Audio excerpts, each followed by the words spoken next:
আসসালামু আলাইকুম সুপ্রিয় দর্শক বন্ধুরা, আজকে আপনাদেরকে সম্পূর্ণ ব্যতিক্রম ধর্মী একটি বিষয় দেখানোর জন্য এখানে হাজির হয়েছি। আমার সাথে আছেন কৃষক দুজনেই অত্যন্ত দক্ষ। আমাদের সাথে আছেন বাচ্চু সাহেব, যিনি সুদূর ফিলিপাইন থেকে এই ধানের নতুন জাত সৃষ্টির প্রক্রিয়ার উপর বিশেষভাবে প্রশিক্ষণ নিয়ে এসেছেন, এবং আমার সাথে আছেন আমাদের নয়ন ভাই, যিনি এই প্রদর্শনীগুলি করে থাকেন। এবং এই সমস্ত কার্যক্রমটা বার্ষিক নামে একটি প্রতিষ্ঠান করে থাকে। এই প্রতিষ্ঠানের মূল কাজ হইল যে স্থানীয় জাতগুলো সুরক্ষা এবং সংরক্ষণ এবং এর সম্প্রসারণ ঘটানো, এবং এই জাতগুলোর সমন্বয়ে নতুন নতুন জাতের সৃষ্টি করা। এখানে আপনাদেরকে যদি আমরা একটু দেখাই, যে এখানে বোরো ধানের 46টি প্লট স্থাপন করা হয়েছে, যেগুলি থেকে মানুষ উদ্বুদ্ধ হয়ে নতুন নতুন জাতের সৃষ্টি করে, প্লাস যে ধানগুলি উৎপাদন বেশি সেগুলি মানুষ পছন্দ করে নিয়ে গিয়ে তাদের জমিতে সম্প্রসারণ ঘটিয়ে থাকে। যাই হোক দর্শক বন্ধুরা, আপনাদেরকে আমরা এই প্রদর্শনীগুলি যদি একটু দেখাই।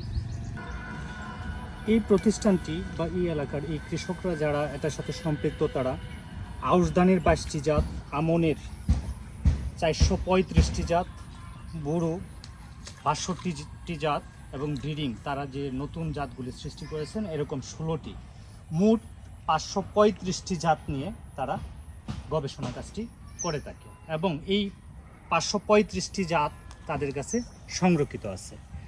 বন্ধুরা, আমরা যদি এই প্রক্রিয়াগুলির সাথে যারা জড়িত আমরা তাদের সাথে একটু কথা বলি।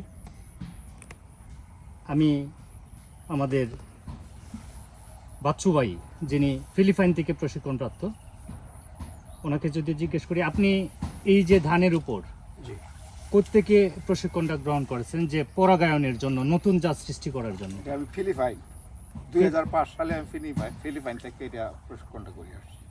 প্রশিক্ষণ করে আইসা এখন নতুন জাত তৈরি করেন পরাগায়ন করে, তাই না?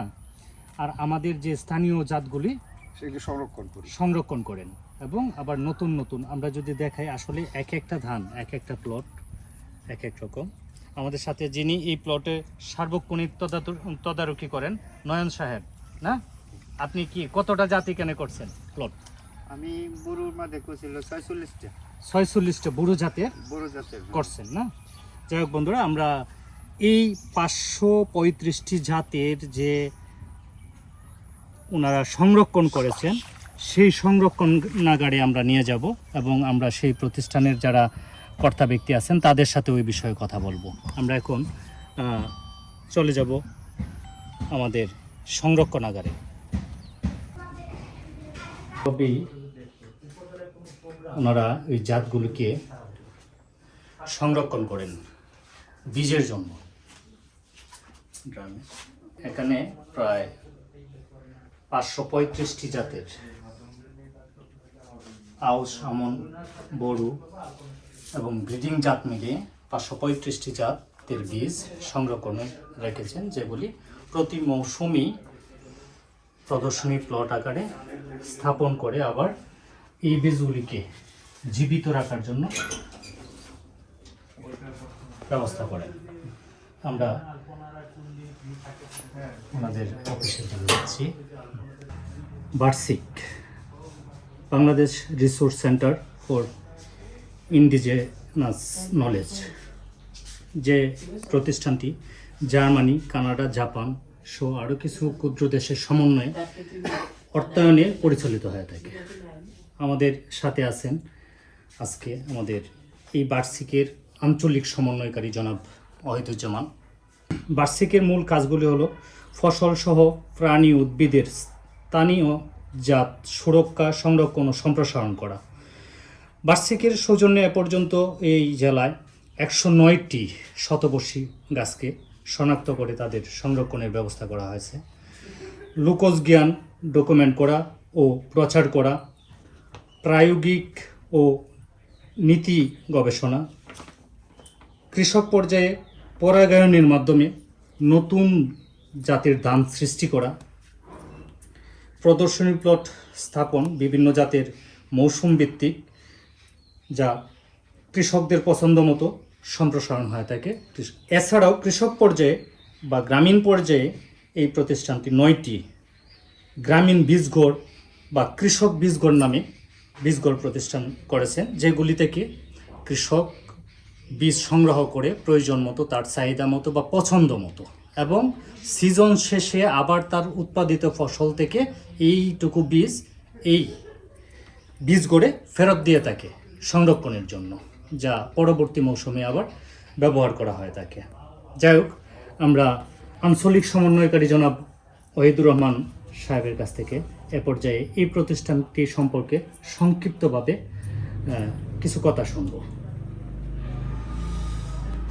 বার্ষিক Bangladesh resource centre for indigenous knowledge 2001 সন থেকে নেত্রকোনা অঞ্চলে কৃষি প্রাণ ও বৈচিত্র্য সংরক্ষণ, জলবায়ু পরিবর্তন ও খাদ্য নিরাপত্তা এবং কৃষি অ্যাগ্রো ইকোলজি নিয়ে কাজ করে যাচ্ছে এবং এই অঞ্চলের জনমানুষের যে লোকচর্চা, লুকায়িত জ্ঞান, সেগুলো ডকুমেন্টেশন সহ এই অঞ্চলের বিভিন্ন পেশা বৈচিত্র্যের মানুষের সাথে কাজ করছে এবং 2005 সন থেকে ধানের জাত গবেষণা কার্যক্রমটি শুরু করেছে কৃষক এবং বার্ষিকের যৌথ উদ্যোগে।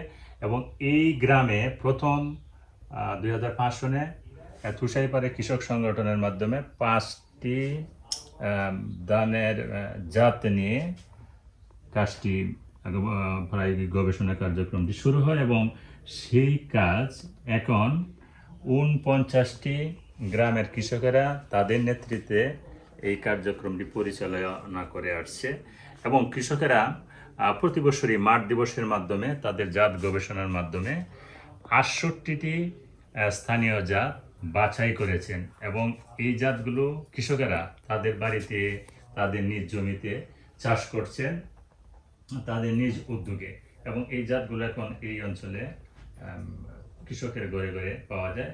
পাশাপাশি নেত্রকোনা অঞ্চলে 9টি বীজঘর স্থাপন করা হয়েছে, যে বীজঘরগুলো কৃষকেরা তাদের বাড়িতে বীজঘরগুলো তৈরি করার মাধ্যমে বীজ সংরক্ষণে রাখেন এবং সেই বীজ কৃষকেরা তাদের পছন্দ মতো নিয়ে যান সেই ঘর থেকে, আবার যতটুকু নিয়ে যান ততটুকু আবার ফেরত দিয়ে যান এই বীজঘরে। এই কার্যক্রমটি চলমান আছে এবং উল্লেখযোগ্যভাবে আমি যদি আপনার সাথে একটু শেয়ার করি, যে উল্লেখযোগ্যভাবে যে সব জাতগুলি চাষ হচ্ছে সেগুলির নাম যদি আপনি একটু। উল্লেখযোগ্যভাবে কৃষকেরা যেগুলো সবচেয়ে বেশি চাষ হয়েছে সেগুলো দেখা যাচ্ছে মালশিরা ধান, একিম ধান এবং বিন্নি জাতীয় যে ধানগুলো আছে, বাঁশফুল, সুবাস ধান, তুলসীমালা, বিরই আছে, সে জাতগুলো কাইনল, খামা, গভীর পানির ধান যেগুলো আছে সেইগুলো কৃষকেরা এখন যে জলাবদ্ধতা জায়গাগুলোতে চাষ করছেন। এই জাতগুলো কৃষক থেকে কৃষকে এবং গ্রাম থেকে গ্রামে ছড়িয়ে পড়েছে এবং আমাদের নেত্রকোনা, সুনামগঞ্জ, ময়মনসিংহ, কিশোরগঞ্জ এবং কুমিল্লা, মানিকগঞ্জ থেকেও কৃষকেরা এসে এই অঞ্চল থেকে কৃষকদের কাছ থেকে ধানের জাতগুলো সংগ্রহ করেছে এবং গত 2 বছরে বিনা বাংলাদেশ কৃষি বিশ্ববিদ্যালয় ময়মনসিংহ, বিএডিসি এবং ধান গবেষণা ইনস্টিটিউট, তারাও আমাদের এই সংগঠন থেকে, আমাদের বার্ষিক থেকে, তুষাইপাড়া কৃষক সংগঠনের কাছ থেকে তারা প্রায় 200 জাত, স্থানীয় জাত সংগ্রহ করে নিয়েছেন তাদের গবেষণার জন্য। আমরা যদি একটু দেখাই আপনাদেরকে, তাহলে এই যে রেজিস্টার বার্ষিকের, যেখানে আমন মৌসুমের জাতগুলি লিপিবদ্ধ করা আছে, সেখানে 327টা জাতের অন্তর্ভুক্তি। এছাড়াও যদি বড়োর জন্য জাতগুলি এইভাবে আউশ মৌসুমেও, আমরা যদি আপনাদেরকে একটু আউশের বর্তমানে বীজতলা তৈরি হয়েছে সেটা যদি একটু দেখাই বন্ধুরা, আমরা যদি একটু দেখাই যে আউশের জাতগুলি, আউশের জন্য ট্রায়াল প্লট হিসেবে স্থাপনের জন্য ওনারা 24টি জাতকে সিলেকশন করেছেন এবং এই 24টি জাতের বীজতলা তৈরি করেছেন। এগুলি আউশে রোপণ করবেন নাকি নন ভাই? আপনিও তো এই প্রদর্শনীগুলি আপনি দেখাশোনা করেন, তাই না? আমি দেখাশোনা করি। আচ্ছা, এখন এই যে কোনোটাই তো নাম লেখা নাই, কোনো সাইনবোর্ড দেওয়া নাই, তাহলে আপনি কিভাবে বুঝবেন? এই যে আমি কাঁচার মধ্যে মার্কিং খাতায় মানে ম্যাপ করে নোট করে রাখছেন। নোট করে রাখছি। যাই হোক, ধন্যবাদ। আসলে এমন উদ্যোগকে আমরা স্বাগত জানাই। ভবিষ্যতে আমাদের কৃষক ও কৃষির উন্নয়নে, কৃষির প্রতিবেশ উন্নয়নে এই প্রচেষ্টা অব্যাহত থাকবে এবং বিশাল একটি ভূমিকা রাখবে বলে আমার বিশ্বাস। যাই হোক, পরবর্তীতে আরও নতুন কোনো প্রযুক্তি, নতুন কোনো বিষয় নিয়ে আপনাদের সাথে আমরা হাজির হব। সে পর্যন্ত সবাই ভালো থাকবেন। আসসালামু আলাইকুম।